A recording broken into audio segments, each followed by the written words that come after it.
You think you know the Green Hornet, but behind the masks, the stunts, and the sleek black beauty lies a story far darker, far stranger, and far more human than what ever appeared on screen.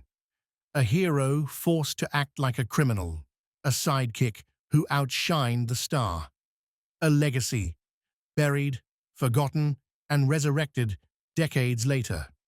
Every episode hides a truth the world never bothered to see, and once you discover these secrets, you'll never watch the series the same way again. Now let's dive into the 15 hidden facts that shape the legend behind the mask.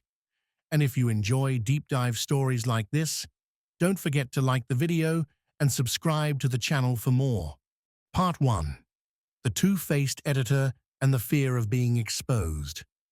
Britt Reed steps out of the Daily Sentinel building in a neat suit, looking every bit like a successful young businessman with no burdens on his shoulders. But under that jacket, there is always a heavy feeling. He is both the man who shapes public opinion and the one the whole city misunderstands as a masked criminal. At his desk, every time he signs off on an article about the Green Hornet, he has to pretend to hate himself. The harsher the headline, the safer the cover. But deep down, he knows he is reinforcing the image of a villain in the eyes of the very people he is trying to protect. That contradiction becomes the quiet heartbeat of every episode, a hero who must be seen as a bad guy in order to do the right thing. The negative detail that keeps returning in Britt is hesitation. Whenever he has to choose between striking hard or holding back, he always pauses for a beat, his eyes drifting toward the framed photo of his father, who died in prison after being falsely accused. The feeling that the whole world misunderstood that man makes him afraid that he too will become a distorted silhouette in society's eyes. That is why he accepts being seen as a criminal, as long as the real criminals are exposed. Part 2. Kato, the hero shrunk into the label of servant. On paper, Kato is only the driver and valet. On screen, he often stands half a step behind Britt Reed, quietly lowering his gaze in front of outsiders. But when night falls and the mask goes on, every movement of Kato becomes the focal point of the fight scenes. Bruce Lee insisted that Kato would not just brawl American style, but would use authentic Asian martial arts with a different kind of speed, footwork, and power than what American TV audiences were used to seeing. Each of Kato's kicks is like a silent denial of a whole system that shrunk him into the role of Asian manservant. The recurring negative feeling throughout Kato's journey is being underestimated. In American society at that time, an Asian character was rarely put at the center. And yet, because Kato was so outstanding, many viewers remembered his face more than the Green Hornets. In Hong Kong, people even called the show the Kato Show, as if correcting an injustice they saw on screen. Part 3, a single season, and the haunting fear of not being good enough. Behind every 20-something-minute episode was weeks of shooting, editing, staging fights, coordinating the Black Beauty, scheduling Van Williams and Bruce Lee. And yet the show only lasted one season, 26 episodes, airing from September 1966 to March 1967, then quietly vanished from ABC's lineup. In the fictional world, Britt Reed constantly faces the question, is what I'm doing enough to change this city? Behind the scenes, the crew wrestled with a similar anxiety. Is what we're doing enough to keep this show on the air? Each disappointing ratings report, each script meeting that had to balance action with network censors, brought back the feeling of being judged as not enough. The recurring negative pattern here is the fear of cancellation, and in the end, it becomes reality.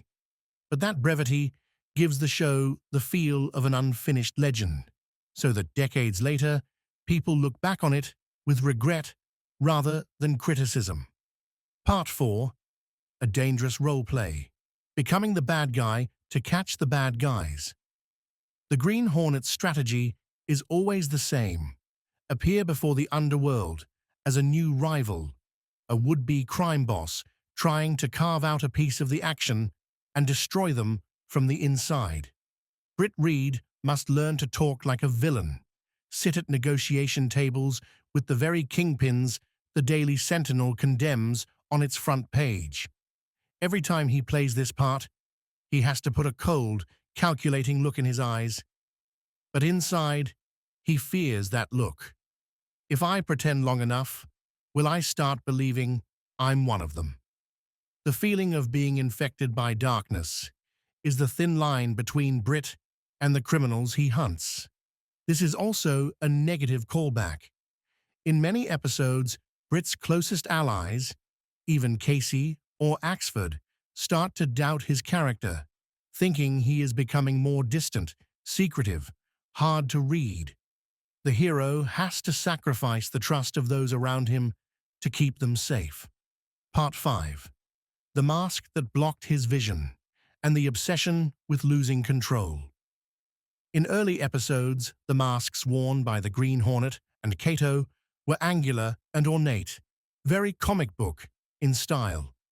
In reality, they made it almost impossible to see, a real hazard when the actors had to fight, climb, and drive the Black Beauty. Not long after, the masks were replaced with a sleeker version that fit closer to the face and allowed better vision. In visual terms, that mask symbolizes losing the ability to clearly see the line between right and wrong. With sight obscured, the person behind the mask has to rely on instinct and on the partner standing beside him. Every time Kato dives in to save Britt from a punch he didn't see coming, you can feel the inner logic. Kato knows the man leading the plan is often the one most vulnerable. The near falls, the blows from blind spots become negative callbacks. By choosing to hide their faces, both men accept a world where everything is less clear, including their trust in themselves. Part 6. Black Beauty, the armored car for a lonely soul. Black Beauty, the customized 1966 Imperial Crown that reportedly cost around $13,000 to modify at the time, isn't just transportation. It is a mobile fortress, a control center, a place where Britt and Kato can shed their performances and talk plans as real human beings. The car is stored beneath the garage floor, rising up from a rotating mechanism hidden behind a tool wall, then gliding out to the street from behind a giant Kissin' Candy Mint billboard. That quiet but powerful entrance mirrors Britt's personality, a friendly newspaper owner by day, a shadow launching out of glowing advertisements by night. Throughout the series, Black Beauty's separation from everyday life becomes a subtle callback to loneliness. Only inside the car can Britt talk frankly with Kato. Outside, every conversation is wrapped in layers of role-playing, politics, and interests. Part 7. Flight of the Bumblebee and the Hero's Anxious Heartbeat.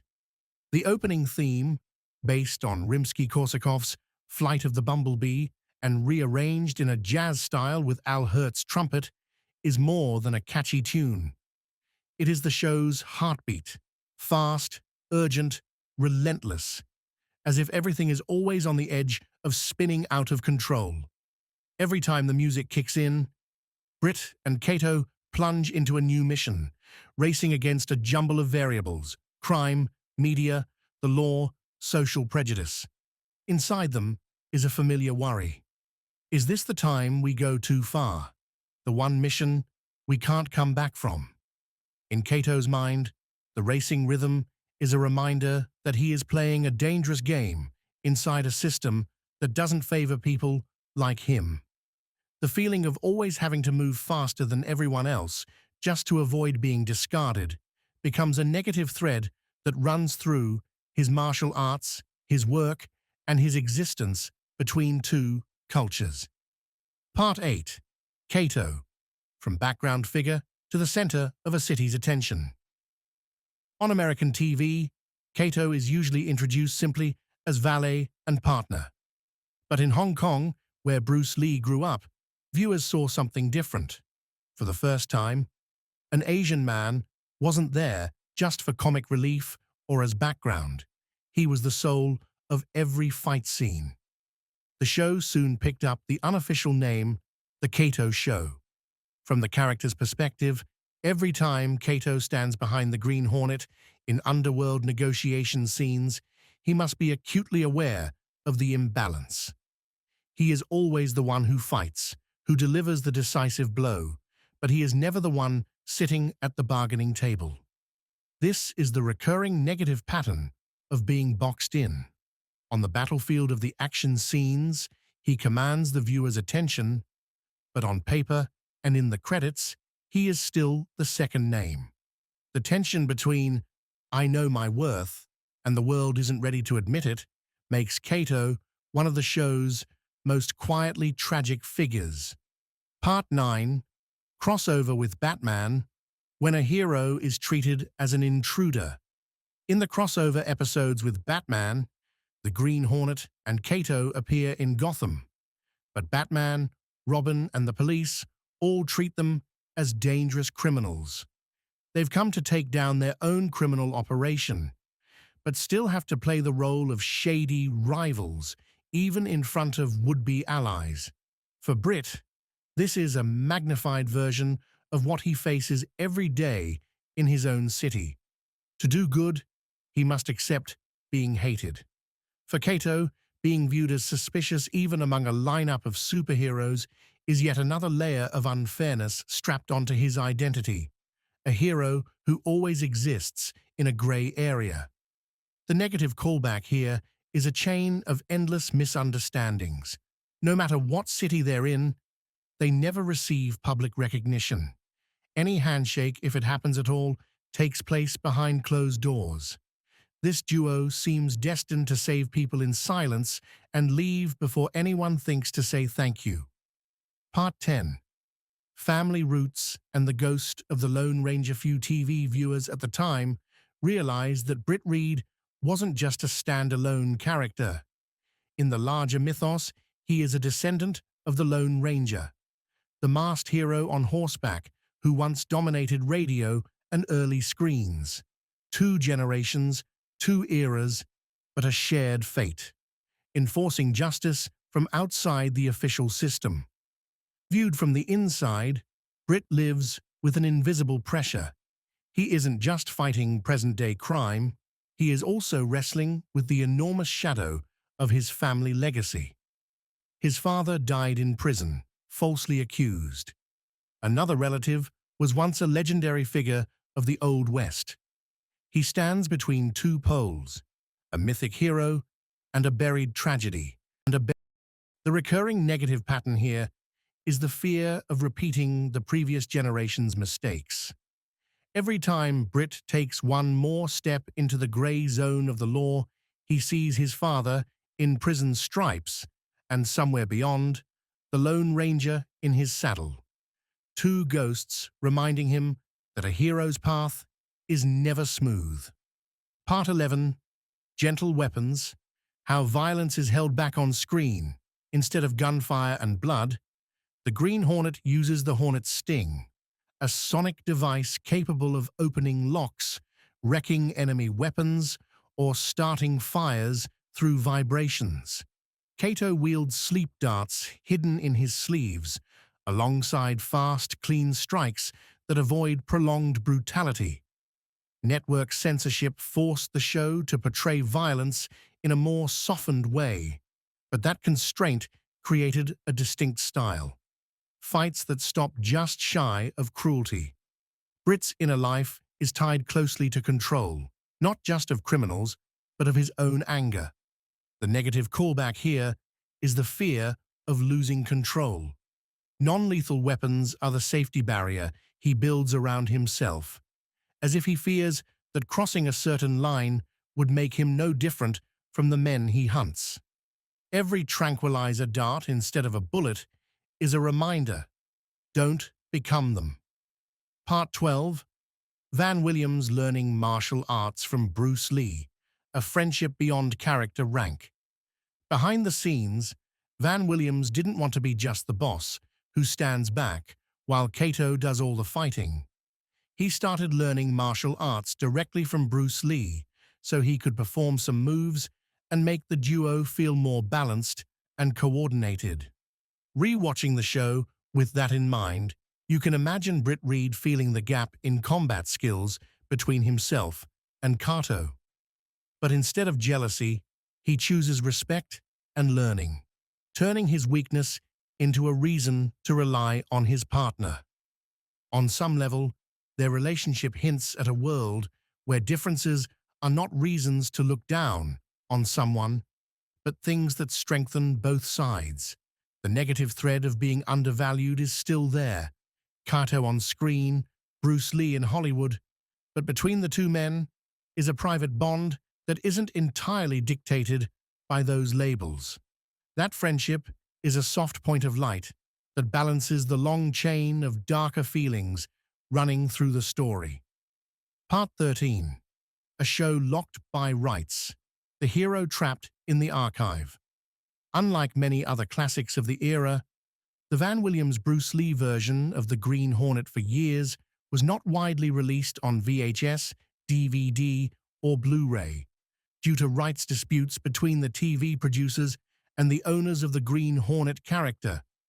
Symbolically, it's as if Britt Reed and Kato were imprisoned in the vaults of the very powers they once tried to use and then transcend. They never vanish, but they are not easily accessible to the public either. The negative callback of being forgotten or undervalued repeats itself on a new level. Now, not just for the characters and actors, but for the entire series. It survives as a hidden treasure for those curious and patient enough to seek it out, just like the Green Hornet himself, who only appears to people willing to look beyond the surface of a criminal. Part 14. From ratings failure to the life of a cult classic. During its original run, the show couldn't compete with the Batman craze. Another hero from the same producers, but with a humorous, campy tone that exploded into a cultural phenomenon.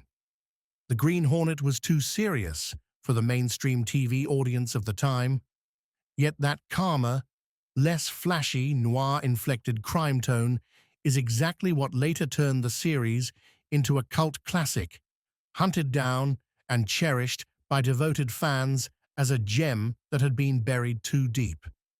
Bruce Lee's rise to big-screen superstardom drew renewed attention to his earlier work as Kato. Many people came for him, then stayed for the dark, thoughtful world of the Green Hornet. The negative callback of being underrated at first returns as a familiar story for works ahead of their time. Britt and Kato, characters constantly misunderstood, end up mirroring the fate of their own show. No one applauded when the curtain first fell, but over the years, the title is spoken with growing respect. Part 15. A legacy in other masks. When the buzzing carries into a new century, although it lived only briefly on television, the image of the Green Hornet and Kato quietly seeped into later decades. The theme music reappears in Kill Bill Volume 1. The masked fighters in the Crazy 88 sequence are a stylish nod to Bruce Lee and the old series. Elsewhere, from Hong Kong films to comic books, we still see echoes of a masked figure in dark clothes accompanied by a swift Asian partner, new variations on the Britt-Kato pairing. The sense of being underestimated, boxed in, yet still fighting on has become a recurring motif in countless superhero stories that followed.